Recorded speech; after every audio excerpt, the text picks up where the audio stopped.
విజయవాడలో ముస్లింలందరూ కూడా రోడ్డెక్కారు. వక్ఫ్ సవరణ బిల్లును రద్దు చేయాలి, ఉపసంహరించుకోవాలని చెప్పి కూడాను పెద్ద ఎత్తున నిరసనలు చేస్తున్నారు. మనతో మాట్లాడితే ముస్లిం చేసి కన్వీనర్ మునీర్ అహ్మద్ ఉన్నారు. సార్ చెప్పండి, మొన్న చంద్రబాబు ఇఫ్తార్ బాయ్కాట్ చేశారు, అది ఏ విధంగా ప్రభావం చూపింది?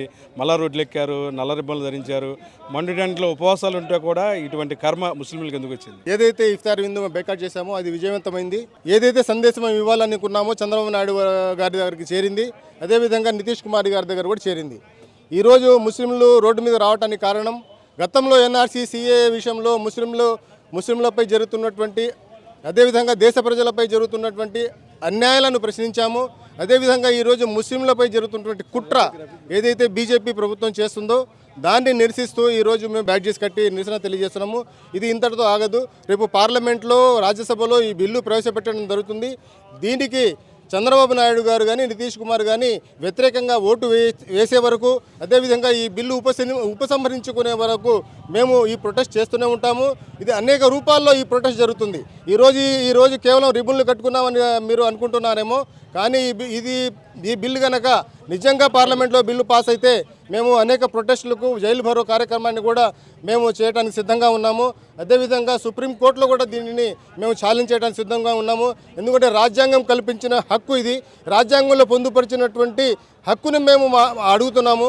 1995లో యాక్ట్ ఏదైతే ఉందో, రూపొందించబడిందో, చివరిసారిగా దాన్ని యథార్థంగా కొనసాగించాలి. ఏదైతే ముస్లిం సంస్థల్లో హిందూ సోదరుల ప్రేమం అది న్యాయబద్ధమైనటువంటి కోరిక కాదు. ఎందుకంటే హిందూ సోదరులు అవలంబిస్తున్నట్టు దేవాలయాల్లో కానీ, చర్చిల్లో కానీ ముస్లిం సోదరులు ఏ రోజు కూడా భాగస్వామ్యం అడగలేదు. ఎందుకంటే ముస్లిం సంస్థల్లో హిందూ సోదరుల భాగస్వామ్యం అడగటం కూడా చాలా అవివేకమైనటువంటి చర్య. ఇది కేవలం ముస్లింలు హిందువుల మధ్య అగాధం సృష్టించడానికి చేస్తున్నటువంటి కుట్ర. సార్ చెప్పండి, ఏంటి పరిస్థితి? ఎలాగా మార్పు వచ్చే అవకాశం ఉందంటారు? మార్పు అనేది తప్పకుండా వస్తుంది. ఎందుకంటే ఇది పూర్తిగా రాజ్యాంగ విరుద్ధం, అసలు కలిసి కాన్స్టిట్యూషన్కి వ్యతిరేకం. అది కాకుండా ఈ ఒక అమెండ్మెంట్ బిల్ కనుక పాస్ అయితే హిందువుల ముస్లింల మధ్యన గొడవ జరిగే ప్రమాదం ఉంది. ఎందుకంటే ముస్లింలు కమిటీ ఏదైతే ఉందో ఆ కమిటీల్లో వాళ్ళు వేరే మతస్థులను కూడా ఇన్వాల్వ్ చేస్తున్నారు. వేరే మతస్థులు కూడా అందులో ఇన్వాల్వ్ అవ్వాలని కోరుకుంటున్నారు. కాబట్టి మేము ఒకటి చెప్తున్నాము, ఇటువంటి బిల్ పాస్ చేయకుండా మేము చేసినటువంటి అన్ని స్టెప్స్ ఏదైతే ఉన్నారో all India Muslim personal board కోరిక మేరకు మేము ఏదైనా చేయడానికి సిద్ధంగా ఉన్నాము. ఈ బిల్ వెనక్కి తీసుకునేలాగా మేము ఉద్యమం ఆగదని సందర్భంగా తెలియజేస్తున్నాము. మొత్తం మీద కూడాను రఫీక్ గారు మనతున్నారు. ఏదైతే జమాతుల తరపున బాయ్కాట్ చేశారు ముఖ్యమంత్రి కార్యక్రమానికి, అయితే అది ఏ విధంగా సక్సెస్ అయింది? బెదిరింపులు కూడా వచ్చాయని అన్నారు, అది నిజమా కాదు? నిన్న జరిగినటువంటి ఇఫ్తార్ పార్టీలో గౌరవనీయులైనటువంటి రాష్ట్ర ముఖ్యమంత్రి గారు వక్ఫ్ ఆస్తుల్ని పరిరక్షిస్తామని చెప్పి హామీ ఇచ్చారు. అయితే మేము వారి మాటను వెల్కమ్ చేస్తున్నాము, ఆహ్వానిస్తున్నాము. అయితే ఆయన వక్ఫ్ ఆస్తుల్ని వక్ఫ్ అమెండ్మెంట్ బిల్కు సపోర్ట్ చేసి ఎలా రక్షిస్తారో మాకు తెలియజేయాలి. ఎందుచేతనంటే వక్ఫ్ అమెండ్మెంట్ బిల్కి సపోర్ట్ చేసి దానికి వత్తాసు పలికి వక్ఫ్ ఆస్తుల్ని పరిరక్షిస్తాము అంటే అది సాధ్యమయ్యేటువంటి పని కాదు. అది గౌరవనీయులైనటువంటి ముఖ్యమంత్రి వారికి కూడా తెలుసు.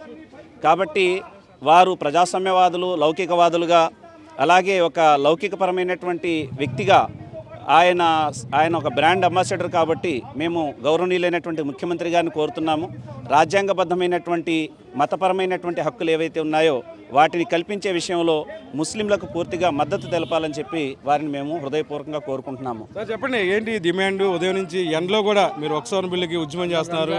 మీ పర్సనాలిటీ చూస్తుంటే భయం వేస్తుంది, ఎండలో ఏమవుతారు? ఏం లేదండి, వక్ఫ్ బచావ్ వక్ఫ్ బచావ్ ఇంతే స్లోగన్. కుల మతాత అతీతంగా అందరూ కలిసి రావాలని అందరినీ, ప్రతి ఒక్కరిని పేరు పేరున కోరుకుంటున్నామండి. నా పేరు షేక్ సుబానీ, మైనార్టీ నాయకుడు. మొత్తం మీద కూడాను మండు టెండలో సైతం కూడాను ముస్లింలు ధర్నా కార్యక్రమం నిర్వహిస్తున్నారు. 2-3 రోజుల్లో ఉపవాస దీక్ష అనిల్తో కలిసి మెగా 9 కోసం అలీం.